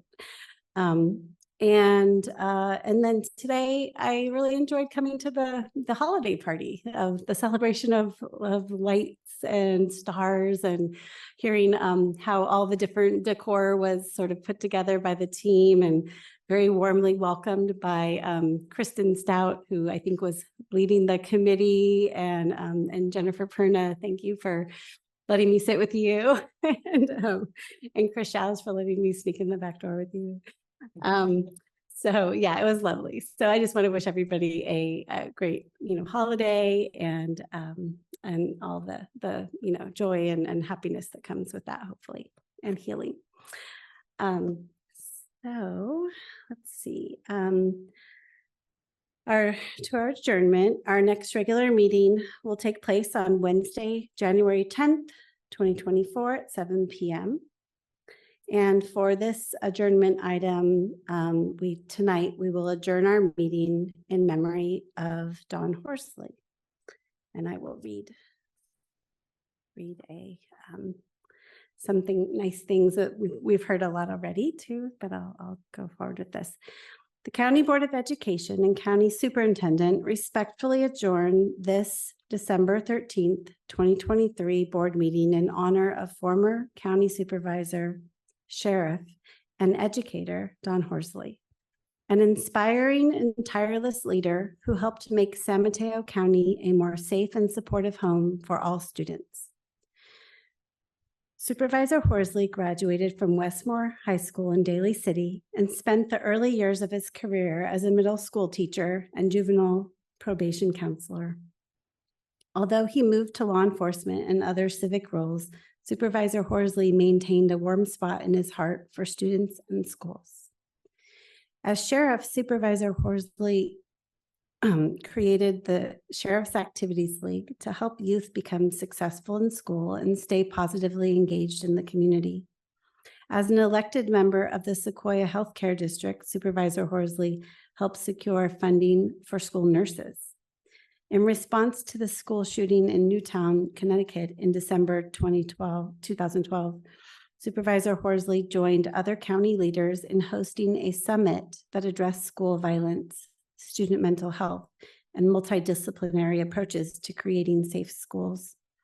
The summit led to the creation of the Coalition for Safe Schools and Communities, which Supervisor Horsley actively engaged with and supported. The beautiful mural on the walls outside this meeting room, which reflects students' views of an inclusive, welcoming community, was dedicated earlier this year to Supervisor Horsley and former Congresswoman Jackie Spear for their unwavering support of the youth of San Mateo County and their leadership on behalf of safe and supportive schools and communities. Supervisor Horsley's legacy will live on not only in this building, but in the commitment and actions of leaders today and in the future to make San Mateo County a place that cares deeply about its young people. We will miss him. Again, the next regular meeting will be on Wednesday, January 10th, 2024, and this meeting is adjourned. Good night. Night, everybody. Good night.